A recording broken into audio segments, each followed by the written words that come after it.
Hello, welcome to another IamFritz.com video blog, Shorts on the Fritz, where we'll be discussing the age-old question, who would win, Karen's Dreams or Mustang Dreams? Okay, today when I was coming home from a certain place that's up north of here and I was driving south, there were these two lanes and I was with Mustang and me and my little Lexus and we were going zippity-zip, but not exceeding the speed limit and conducting ourselves in a perfectly healthy, safe, and legal thing, the procedure behavior on the road. You know.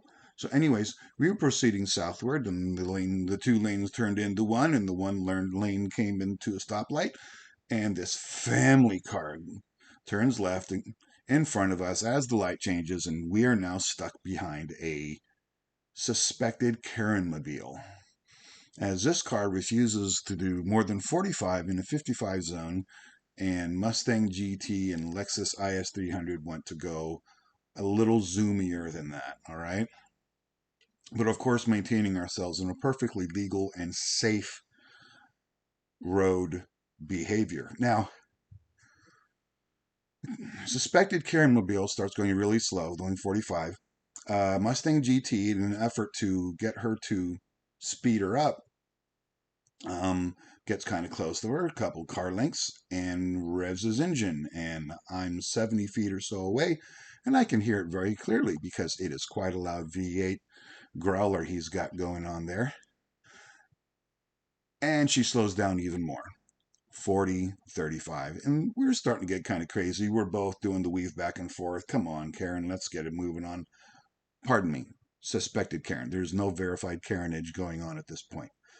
So we go along, and he finally gets his escape. There's a right turn at a green light intersection, and as he goes to proceed forwardly into the right, fashionably in a safe and legal manner, Karen cuts in front of him, slows down to an almost stop, and then cuts left through the intersection to proceed straight through, causing a near collision with the Mustang, causing a near collision with me, and then dancing daintily on her way through a 35. I'm sorry, please forgive me.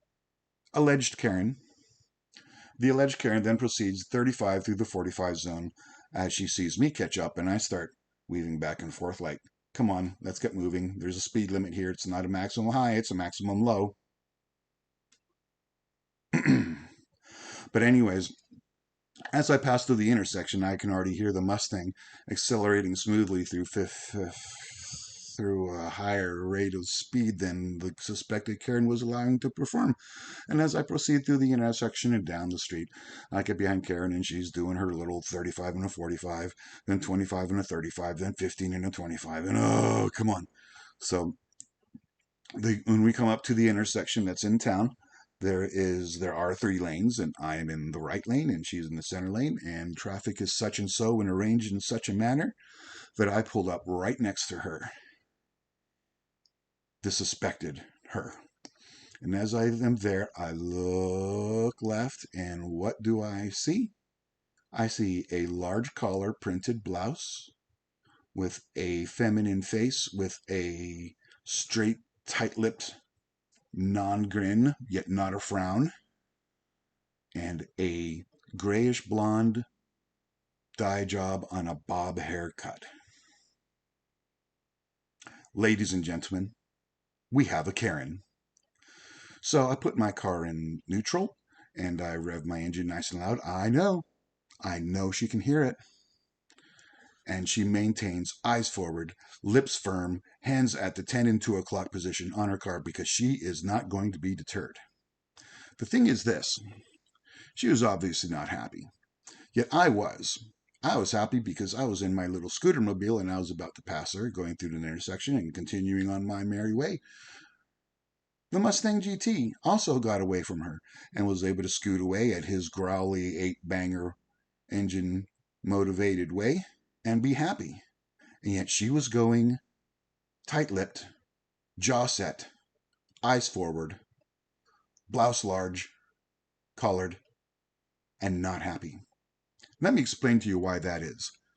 When Karen was growing up, she was watching Disney movies about Prince Charming coming and picking her up and taking her away and putting her in a castle where she could have everything she wanted, every dream she desired. It would be like she voted for Pedro and got everything she wanted.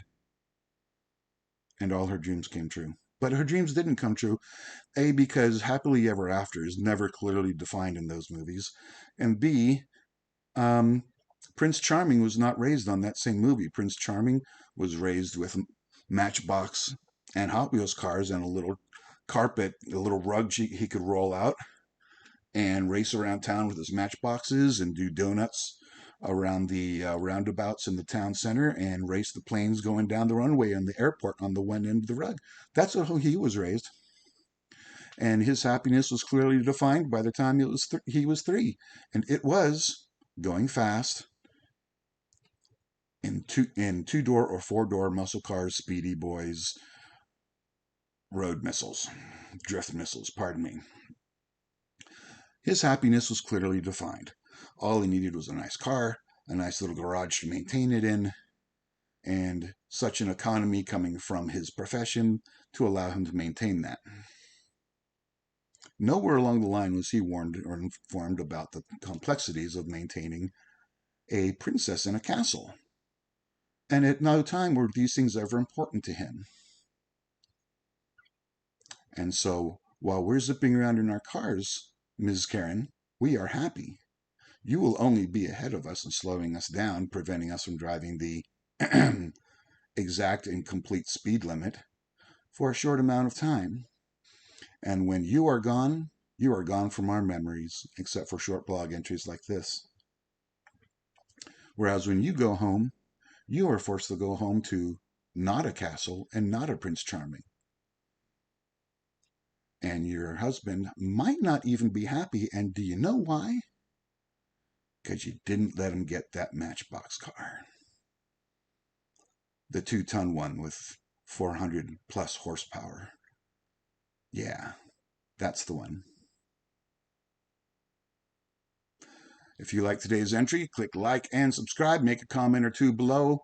And thank you for watching very much. I'm appreciating all the new viewers. And like always, I wish you well, and don't forget to feed your turtle. Bye.